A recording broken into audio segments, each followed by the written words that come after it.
A surgeon walks into the private waiting room of Cedars-Sinai Medical Center in Los Angeles and looks at the man sitting in the corner chair and decides, in under 4 seconds, that this person is not worth his time. Not because of anything the man had done, not because of anything he had said, because of what he looked like. Worn jeans, a faded gray hoodie, boots with real mileage on them. No watch, no phone visible. A baseball cap pulled low, the kind that does not advertise anything. The surgeon said there were other physicians available, said the intake team would sort things out, sighed the words carefully, the way a man says words when he wants them to mean one thing and sound like another. Then he turned and walked back through the double doors. Keanu Reeves sat with that for a moment. Then he nodded once, picked up his jacket, and walked out the same way he had come in, quietly, without drawing attention, holding the door for the woman pushing an IV stand behind him. 3 months later, the hospital named the wing after him anyway, and Dr. Graham Aldrich was still working in it. There is a hospital on the edge of Beverly Hills and Fairfax in Los Angeles called Cedars-Sinai. You have probably heard the name. It is one of the most recognized medical centers in the world, ranked consistently among the top 10 hospitals in the United States. The kind of place where the waiting rooms have real art on the walls and the attending physicians have names that appear in peer-reviewed journals. Private suites on the upper floors. A concierge medicine program that costs more per year than most people earn. The phrase world-class is used on the website and, for once, it is not a lie. The kind of people who come through the cardiology wing come because they can afford to. Some come because they have been referred by other physicians who have already done what they can. Some come because someone they love is in a room upstairs and they are trying to understand what that means. It was a Tuesday in late October. The Santa Ana wines had been running for 3 days. Dry air and sharp light, the kind of afternoon that makes Los Angeles look sharper and stranger than it usually does. A dark SUV pulled into the visitor parking structure off George Burns Road. No security detail. No assistant climbing out ahead to check the entrance. A man in a gray hoodie and worn jeans stepped out of the driver's side, reached back in for a jacket, and walked toward the main entrance alone. It had been here before, not as a patient, as someone who makes certain that other people can get the help they need. He did not announce himself at the desk. Dr. Graham Aldrich had been head of cardiothoracic surgery at Cedars-Sinai for 11 years. Before that, Johns Hopkins, where he had trained under a man whose name still appeared on the standard of care for aortic repair. Before that, a childhood in Bethesda, Maryland, in a house where dinner conversation was about journal publications and grant applications and the particular disappointment of a B+. His father had been chief of cardiology at Georgetown University Hospital for 22 years. His mother had chaired the ethics board at NIH. Academic medicine was not a career choice in the Aldrich household. It was the water. Graham had been a gifted student, more than gifted, precise, relentless, with the particular combination of manual dexterity and pattern recognition that makes a surgeon exceptional rather than merely competent. His residency chief had said it plainly in his evaluation. This man will not settle for being very good. He had not settled. It had operated on 4 sitting senators, 2 cabinet members, and a foreign head of state whose name the hospital was never permitted to disclose. It had also, somewhere between Bethesda and Los Angeles, developed a very specific way of reading rooms. It was not prejudice, he would have told you. It was pattern recognition. The same skill that allowed him to see the subtle asymmetry in an echocardiogram, the early marker of a valve under stress. He could read a waiting room in seconds. It could tell, it believed, who belonged in his time. He was rarely wrong, in ways that counted. He was wrong that Tuesday. The habit had grown quietly over years of practice, and no one pushing back against it. The institution sorted by ability to pay, and ability to pay sorted by appearance, and appearance sorted by Graham's attention, a chain of small assumptions that moved so smoothly it barely felt like a system. It saw a man in worn jeans and a gray hoodie, and a cap pulled low, and his brain wrote the intake note before he had exchanged a word. It had asked his assistant 3 months earlier to route walk-in inquiries of a certain kind, vague referrals, unclear insurance status, people who arrived without a scheduled appointment, to the on-call team, not to turn them away, just to route them. He told himself it was about efficiency. He told himself that every time, The man in the gray hoodie had come for a meeting with the hospital's philanthropic office. He had done this before, quietly, over a period of years. He had never asked for his name on anything. He had asked, specifically, for his name not to be on anything. The meeting was with a woman named Carol Reyes, who ran the foundation liaison office on the fourth floor and who had spent 18 months quietly coordinating the largest private donation the cardiology wing had ever received. It was 12 minutes early. A had stopped in the first floor waiting area near the cardiology intake desk because he had seen a woman sitting alone near the window. Older, a blue coat folded across her lap. The small practiced stillness of someone who has been waiting long enough to learn how. He had sat down near her, not intrusively close, and asked if she was all right. She had said she was waiting for news about her husband. He had sat with her for 7 minutes, not talking much, just present. Dr. Graham Aldrich had walked through the waiting area at minute 4. He had taken in the gray hoodie, the worn jeans, the baseball cap. He had made his calculation. He had approached and asked, in the tone he used for gentle redirection, whether the man had checked in with the desk, whether he had an appointment, whether he understood that this particular waiting area was reserved for patients and their families. The man had said yes. He was waiting for the elevator. He had a meeting upstairs. Graham had looked at him for a moment longer than was warranted. Then he had said that the philanthropic offices were on the fourth floor, and the elevator was to the left, and perhaps someone at the reception desk could assist. It was not a refusal to treat. He would have said that clearly if asked. It was something that felt exactly like one. The man in the gray hoodie had nodded once. He had said something brief and quiet to the woman in the blue coat. Carol had later told people it was just, "I hope it's good news." And then he had picked up his jacket and taken the elevator to the fourth floor. Carol Reyes had been coordinator of the Foundation Liaison Office for 9 years. She had facilitated donations of every kind, small and symbolic, large and transformational. She had sat with grieving families who wanted to give something in memory of someone they had lost. She had navigated the particular complexity of institutional gift agreements and naming rights and donor recognition, the intricate diplomacy of gratitude and pride. She had never worked with anyone quite like this. He had first reached out 3 years earlier through an intermediary, a guy from a private legal office asking whether Cedar Sinai's cardiology program had a foundation structure capable of accepting a significant gift directed specifically toward access. Cardiacare, for patients without private insurance.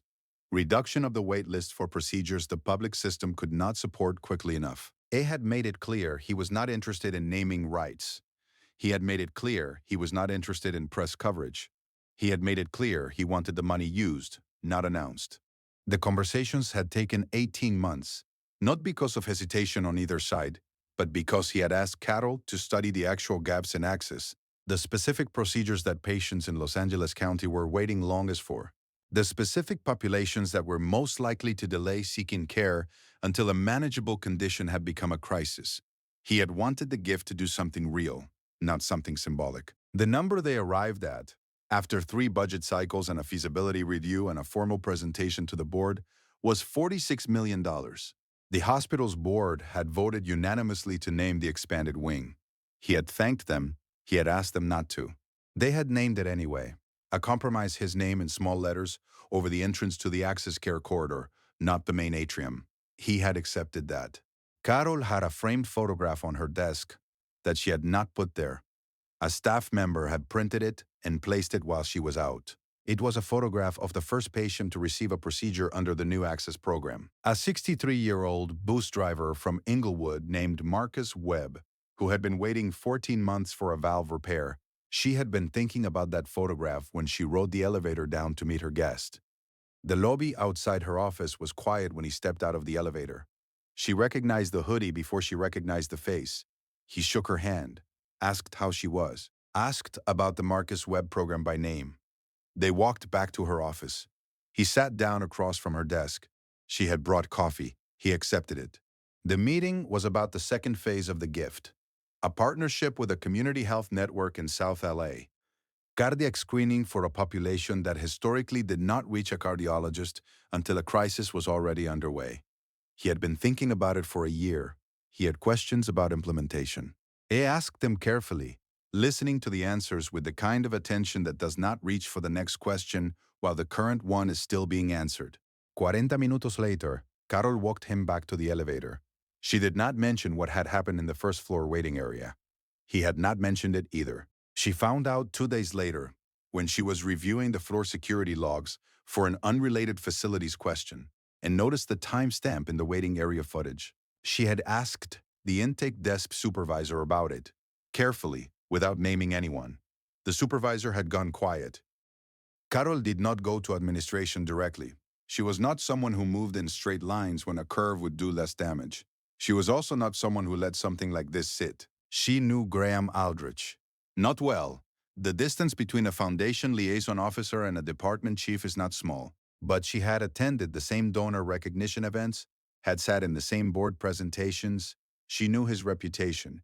She also knew, because her work required her to know, that the cardiology wing's expanded access corridor had been named, quietly, in small letters, for the man he had redirected toward the reception desk. She sent him a meeting request. Subject line, donor relations, brief follow-up. She kept it that way on purpose. She wanted him to come to the meeting without having prepared for it. It came on a Thursday afternoon, in his white coat, the particular confidence of a man who does not often sit across from someone holding information he does not have. Carol had thought carefully about how to begin. She had decided to begin with the photograph on her desk. She said, "Have you heard the story of Marcus Webb?" Graham had not. She told him. The bus driver, from Inglewood, 14 months on the wait list. The valve repair, the photograph, the access corridor, the $46 million. She told him all of it, factually, without editorial comment, watching his face. Then she told him what she had found in the security logs. The room was quiet for a long time. Graham Aldrich was not a man who showed embarrassment easily. His face had been trained, over decades, toward a kind of professional legibility, composed, attentive, appropriately grave. The mask was good, but Carol had spent 9 years reading the faces of people receiving unexpected information. She watched him process it. She said, "He never mentioned it to me." It came upstairs and we had a 40-minute meeting about expanding the community screening program, and he asked thoughtful questions and thanked me for the coffee. I found out because I was reviewing logs. Graham said nothing. She said, "I am not going to file anything. That is not why I called this meeting. I called this meeting because I think you should know what happened, and I think you should decide what you want to do with it." He asked one question. "Is he coming back?" She told him yes. In 6 weeks. Another meeting about the South LA partnership. Graham Aldrich did not sleep well in the weeks that followed. It told himself it had not been what it looked like. He told himself that several times in the particular late-night hours when honest accounting becomes unavoidable. It told himself he had not refused to treat anyone, which was technically true. It told himself the interaction had been brief and professionally appropriate, which was also technically true, in the way that a thing can be technically true and still be completely wrong.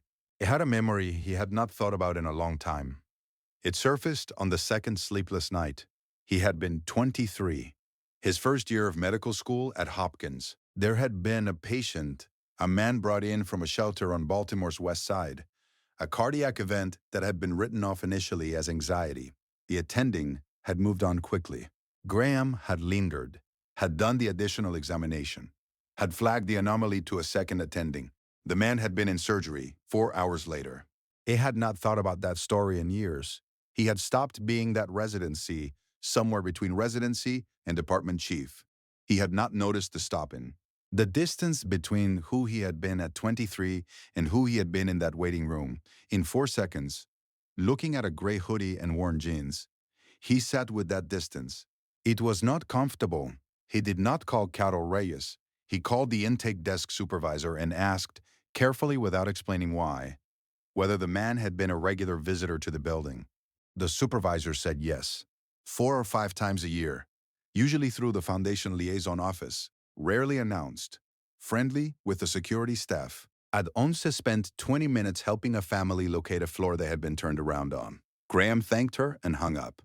It was waiting near the elevator on the 4th floor when Carol brought her guest up 6 weeks later. It had been there for 11 minutes. He had not told Carol he was coming.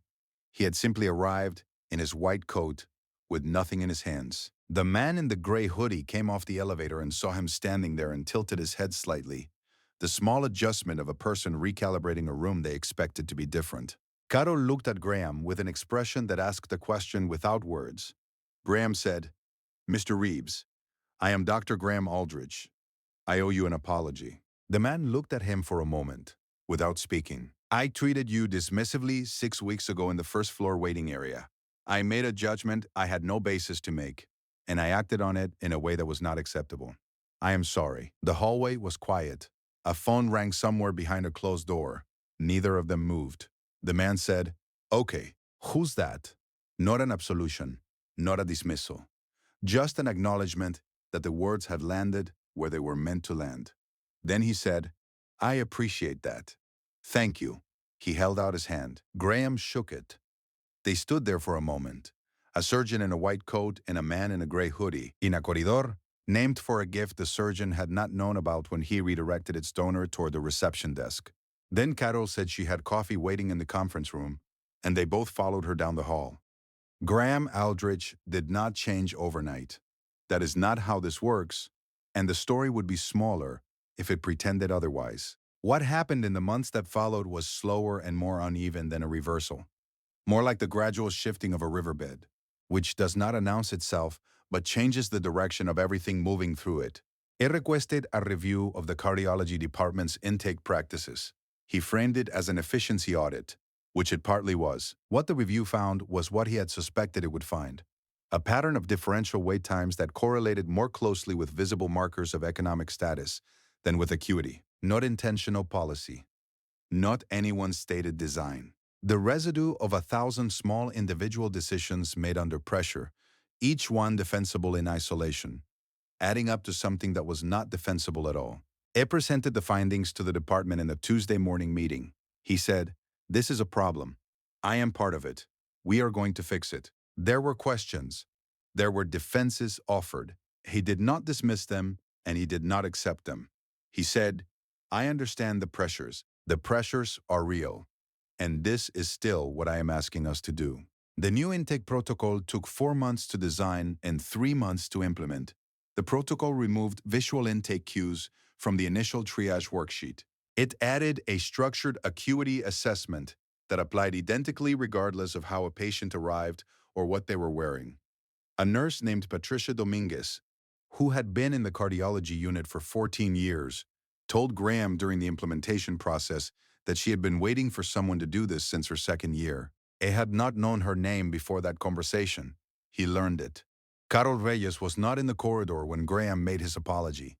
She had stepped away for 30 seconds to deal with a call and had come back to find the handshake already done. She had read the room, the particular ease of two people who have finished something, and had said nothing.